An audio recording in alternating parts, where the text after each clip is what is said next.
दोस्तों नमस्कार। हम सब ने ये नोट किया होगा जब बात आती है एक्ने की, पिंपल्स की, तो ये जल्दी ठीक क्यों नहीं होते। आप लंबे समय तक क्रीम या जेल अप्लाई करते रहते हैं फिर भी एक्ने, पिंपल्स ठीक नहीं होता। दोस्तों उसका सबसे प्रमुख कारण, सबसे मेन कारण ये है कि इस प्रॉब्लम को ठीक से समझा ही नहीं गया है। मेन प्रॉब्लम है इंटरनल, जो सीबम की एक्स्ट्रा क्वांटिटी शरीर में से निकलती है, मेन प्रॉब्लम तो है वो। लेकिन हम ट्रीटमेंट करते रहते हैं सिर्फ टॉपिकल, सिर्फ लगाने का। इसलिए ये जो ट्रीटमेंट है इतना लेंथी हो जाता है क्योंकि इसको ठीक से समझा ही नहीं गया। इसके लिए मेन फैक्टर जो रिस्पॉन्सिबल है वो हमारी बॉडी में से, हमारे शरीर में से जो नेचुरल इमोलिएंट निकलता है जिसका नाम है सीबम। वो एक फैटी एसिड कॉम्बिनेशन है, वो एक फैट है। वो नेचर ने या भगवान ने उसको बनाया ही इसलिए है कि जो हमारी स्किन है वो लस्टरफुल रहे, हमारी स्किन है वो ग्लोइंग रहे, हमारी स्किन ज़्यादा यूथफुल रहे और उस पे रिंकल्स हैं वो मिनिमम हो। तो बॉडी है वो नेचुरल ढंग से सीबम को सिक्रीट करती है जब आप एडोलसेंस एज में आते हैं, जब आप 10-12 की एज में, एज से प्लस होते हैं, तब वो सीबम निकलता है। और यदि इस सीबम की क्वांटिटी है वो ऑप्टिमम है तो ये कुछ भी नहीं कहेगा। लेकिन यदि इसकी क्वांटिटी ज़रूरत से ज़्यादा निकलती है, ज़रूरत से ज़्यादा बनती है, तो ये बाद में यहाँ आके सॉफ्ट टिश्यूज़ में आके पूरा सीबम नहीं निकल पाता स्किन से बाहर, तो पीछे इसकी गाँठ फूल जाएगी जिसको हम एक्ने रोजेसी, एक्ने पिंपल्स या नोडुलर एक्ने बोलते हैं, कील मुहासे बोलते हैं। दोस्तों इसको ठीक से समझना हो तो हम ऐसे समझ सकते हैं कि ज्वालामुखी है, लावा तो नीचे से आ रहा है, लेकिन हम इसको कोशिश करें कि थोड़ा-सा ऊपर से लीपापोती कर दें, ज्वालामुखी का मुँह बंद कर दें, तो नीचे से जो लावा है क्या वो फटना बंद हो जाएगा? क्या वो लावा आना बंद हो जाएगा? इसीलिए इस ट्रीटमेंट में दोस्तों इतना समय लगता है क्योंकि रूट कॉज़ कुछ और है, हम ट्रीटमेंट किसी और ही चीज़ का करते रहते हैं। रूट कॉज़ ये है कि हमें उस सीबम को कंट्रोल करना है, लेकिन हम ट्रीटमेंट करते रहते हैं सिर्फ टॉपिकल।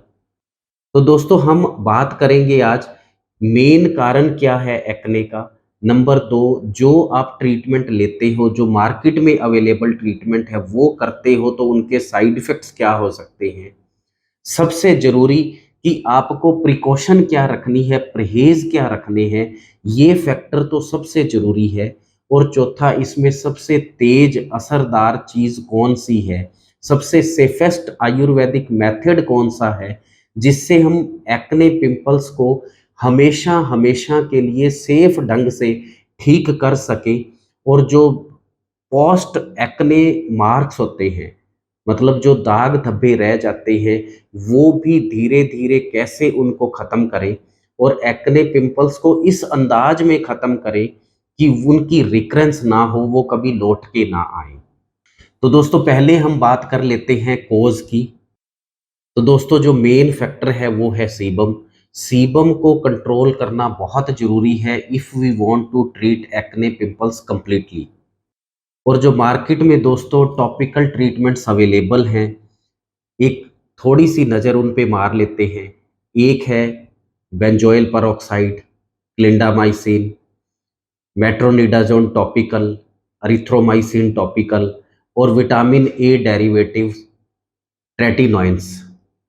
अब बेंजोइल पेरोक्साइड के केस में दोस्तों सबसे बड़ी प्रॉब्लम ये है कि ये ड्राइनेस बहुत ज़्यादा पैदा करता है। आपकी स्किन बिल्कुल सूख जाएगी। मतलब यूँ कई बार तो ऐसे होता है कि हाथ लगाने से भी दर्द होगा। बहुत ज़्यादा सुखा देता है। जितनी भी ये अंग्रेज़ी दवाएँ हैं, ये एंटी बैक्टीरियल हैं दोस्तों। सीबम कंट्रोल करने में इनका कोई रोल नहीं है। और जब तक सीबम कंट्रोल नहीं होगा, एक्ने पिंपल्स हैं वो कैसे ठीक हो सकते हैं। अब रही बात ये कि कुछ लोग ये कहते हैं जी मैंने क्रीम लगाई थी तो मैं ठीक हो गया। क्रीम में उसका कोई रोल नहीं है। वो नेचुरल ढंग से ही किसी एक स्टेज पे आके सीबम है वो अपने आप ऑप्टिमम लेवल पर आ जाता है। वो ठीक होगा तो नेचुरल अपने आप ठीक हो रहा है। उसमें किसी भी क्रीम का कोई रोल एज़ सच बनता नहीं है। क्योंकि जितनी भी ये क्रीम है, एक तो ये एंटीबैक्टीरियल होती हैं, ये सीबम को कंट्रोल नहीं करती। दूसरा, जितनी भी क्रीम है, देखो अब दोस्तों मेन प्रॉब्लम ये थी कि सीबम तो नीचे से आ रहा है, पोर है वो टाइट है, पूरा सीबम निकल नहीं पाया तो वो गांठ रूप में पीछे जमा हो गया। अब जब आप क्रीम अप्लाई करते हो तो आपने पोर हैं जो नेचुरल पोर उसको और ज़्यादा बंद कर दिया। इसका मतलब है कि आप प्रॉब्लम को ठीक करने वाली डायरेक्शन में नहीं आ रहे, प्रॉब्लम को बढ़ाने वाली दिशा में जा रहे हैं। तो दूसरा ये कि जितने भी टॉपिकल एंटीबैक्टीरियल होते हैं ना दोस्तों, वो स्किन एट्रोफी करते हैं, मतलब वो स्किन को बहुत ज़्यादा पतला कर देते हैं। और जितनी स्किन पतली रहेगी, आप जब सन एक्सपोज में जाते हो तो आपको सन बर्न होने का खतरा जो है वो मैक्सिमाइज हो जाता है। दोस्तों एक बहुत इम्पोर्टेंट इंफॉर्मेशन आपको देनी रह गई थी कि अंग्रेजी दवा वाले आपको एक एंटी सीबम मॉलिक्यूल है वो रिकमेंड करते हैं, आइसोट्रेटिनोइन। आइसोट्रेटिनोइन का एक बहुत गंभीर साइड इफेक्ट है कि जब वो प्रेग्नेंट वीमन को दिया जाता है तो ये बर्थ डिफेक्ट पैदा करता है। बर्थ डिफेक्ट का मतलब ये होता है कि होने वाले बच्चे में या तो एक आंख नहीं होगी, या एक हाथ नहीं होगा, या एक टांग नहीं होगी, या कोई भी एक अंग बॉडी का वो ठीक से नहीं बनेगा। तो जो एक मॉलिक्यूल है दोस्तों वो बर्थ डिफेक्ट पैदा कर सकता है, तो वो नॉर्मल ह्यूमन बॉडी में भी बहुत कुछ कर सकता है जो कि बताया नहीं जाता है, जो कि अभी डॉक्यूमेंटेड नहीं है। तो दोस्तों उन सब चीज़ों का हमें बहुत सोच समझ कर ही इस्तेमाल करना चाहिए। और तीसरा सबसे ज़रूरी एस्पेक्ट दोस्तों ये है कि हम लोग एक्ने पिंपल्स को यदि रूट कॉज से ठीक करना चाहते हैं तो हम लोग परहेज़ क्या-क्या रखें? एक चीज़ बहुत स्पष्ट शब्दों में और कॉन्फिडेंस के साथ दोस्तों मैं कह सकता हूँ, जब तक आप परहेज़ नहीं रखेंगे, एक्ने पिंपल्स हैं वो जल्दी ठीक नहीं होंगे। दूसरा, जब तक दोस्तों सीबम को कंट्रोल नहीं करोगे, ये जल्दी ठीक नहीं होंगे। टॉपिकली आप जो कुछ भी लगा रहे हो वो अधूरा ट्रीटमेंट है। एक्ने पिंपल्स ठीक होगा तो वो अपने आप ठीक होगा, एज सच इन टॉपिकल ट्रीटमेंट का बहुत ज़्यादा रोल रहता नहीं है।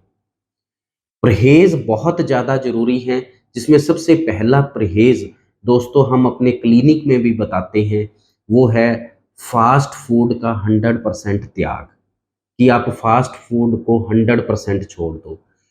चाउमीन, मंचूरियन, पिज़्ज़ा, समोसा, कचौरी, ओके, गोलगप्पा, पिज़्ज़ा, मोमोज़, इस टाइप की जो पित्तवर्धक चीज़ें हैं ना दोस्तों, ये एक्ने पिंपल्स को तो 5th गियर में डाल देती है। यदि एक्ने पिंपल्स को पूरी तरह से ठीक करना है, तो इन चीज़ों का आपको 100% त्याग करना ही होगा, अदरवाइज़ ये जल्दी ठीक नहीं होगा। और एक्ने पिंपल्स को ठीक करना इसलिए भी ज़रूरी होता है क्योंकि ये जल्दी ठीक नहीं करेंगे हम लोग तो हर जगह पे वो दाग पड़ते जाएँगे, पोस्ट एक्ने मार्क्स बार-बार होते रहेंगे, पूरे फेस पर होते रहेंगे। तो पहला सबसे ज़रूरी एस्पेक्ट है दोस्तों फ़ास्ट फूड, जंक फूड, इसको 100% आप छोड़ दो। दूसरा जो परहेज़ है दोस्तों, सबसे बड़ा परहेज़ है वो है मैंगो का। मैंगो क्योंकि पित्तवर्धक चीज़ है, इसको कार्बाइड में पकाया जाता है। कार्बाइड जो है वो बहुत जल्दी एक्ने को प्रेसिपिटेट करेगा। दोस्तों आपने ये बहुत बार नोट किया होगा, जिस दिन आप ज़्यादा मैंगो खा लेते हैं, सुबह ही 4 या 5 एक्ने और ज़्यादा निकलते हैं। क्योंकि जो कार्बाइड है जिसमें मैंगो को पकाया जाता है, वो उसकी तासीर बहुत ज़्यादा गर्म होती है। तो दूसरा परहेज़ हो गया मैंगो। तीसरा सबसे ज़्यादा परहेज़ हम हर स्टूडेंट को, हर बच्चे को ये बताते हैं कि if you are suffering from severe acne, आप बार-बार शीशे को मत देखो, आप बार-बार मिरर के सामने मत आएँ। आप बार-बार मिरर में अपने फेस को ना देखें। उसका कारण ये है दोस्तों, जब बार-बार हम अपने फेस को देखते हैं, एक्ने पिंपल्स कोई ऐसी चीज़ नहीं है कि वो ओवरनाइट ठीक हो जाएगी। आपको पेशेंस रखना ही पड़ेगा। बार-बार जब मिरर देखते हैं, तो उस केस में टेंशन बढ़ेगी, एंग्ज़ायटी बढ़ेगी, क्योंकि सीबम के पीछे मेन फैक्टर होता है हार्मोन इम्बैलेंस। तो जितनी एंग्ज़ायटी, जितना हम ज़्यादा सोचते रहेंगे इनके बारे में, तो उस केस में हार्मोन है वो थोड़े से और ज़्यादा इम्बैलेंस होंगे तो एक्ने बढ़ता रहेगा। तो तीसरा सबसे ज़रूरी जो एस्पेक्ट है वो है कि आप बार-बार मिरर ना देखें। चौथा दोस्तों, जितनी मिठाइयाँ आप खाते जाएँगे, मीठी चीज़ें, मीठे का सेवन, स्वीट्स जितने लेते जाएँगे, एक्ने पिंपल्स हैं वो बढ़ते ही रहेंगे। सन एक्सपोज़र, धूप में इसमें कम से कम निकलना, सन एक्सपोज़र से भी एक्ने बढ़ते हैं। जितना चॉकलेट का सेवन करेंगे दोस्तों, एक्ने पिंपल्स है बढ़ते रहेंगे। चाय और कॉफ़ी का जितना सेवन करते रहेंगे, एक्ने पिंपल्स हैं वो बढ़ते रहते हैं। दोस्तों, एक्ने पिंपल्स के केस में आपको घी का सेवन है वो भी कम करना होता है, क्योंकि जो घी है वो ऑलरेडी फैट है और फैट के बढ़ने से ही एक्ने पिंपल्स होते हैं। दोस्तों, जब एक्ने बहुत बढ़ता है ना, तो they need some specific Ayurvedic medicine to treat. एक उसमें आता है आसव कॉम्बिनेशन, दूसरा कैप्सूल और तीसरी एक टैबलेट। और हम उस सिचुएशन की दोस्तों बात कर रहे हैं जब कोई भी एक्ने ट्रीटमेंट है वो काम नहीं कर रहा। तो ये जो ट्रीटमेंट है ये 100% एक्ने को ठीक कर देता है। टाइम थोड़ा-सा प्लस या माइनस लग सकता है। इसमें जो एक बेहतरीन चीज़ है वो है 3 आसव, सारीवाद्यासव, महामजिष्टादिरिष्ट और खदीरारिष्ट। तीनों ही आसव है वो मिला के, मिले हुए जो मिक्स आसव है उसके 5 चम्मच सुबह, 5 चम्मच शाम को खाने के बाद बराबर का पानी मिला के आपको लेना होता है, as a good blood purifier. दूसरा इसमें आता है केसी कैप्सूल। आपको 2 कैप्सूल सुबह लेने हैं और 2 कैप्सूल शाम को लेने हैं। ये भी 100% आयुर्वेदिक प्रिपरेशन होती है, काली जीरी की प्रिपरेशन है और ये लीवर के ऊपर बहुत गुड इफ़ेक्ट डालती है, क्योंकि जितना भी कंट्रोल है सीबम का, वो लीवर के ही हाथ में होता है। और तीसरी एक संजी टैबलेट है, जो आपको सिर्फ़ रात को लेनी है 1 बार, या एक्ने बहुत ज़्यादा है यदि दोस्तों तो उसको सुबह और शाम लेना है। लेकिन एक चीज़ 100% मैं आपको इंश्योर कर सकता हूँ, यदि एक्ने पिंपल्स किसी से भी नहीं ठीक हो रहे और कहीं से भी नहीं ठीक हो रहे, इर्रेस्पेक्टिव टू वो कितने पुराने हैं, कितने क्रॉनिक हो गए हैं, ये 3 चीज़ों का कॉम्बिनेशन है, ये 100% इफ़ेक्टिव है और 100% आपको एक्ने पिंपल्स की प्रॉब्लम से हमेशा-हमेशा के लिए निकाल देता है। दोस्तों, एक इतना सा मैसेज था एक्ने पिंपल्स को लेके। Thank you so much. Thank you so much.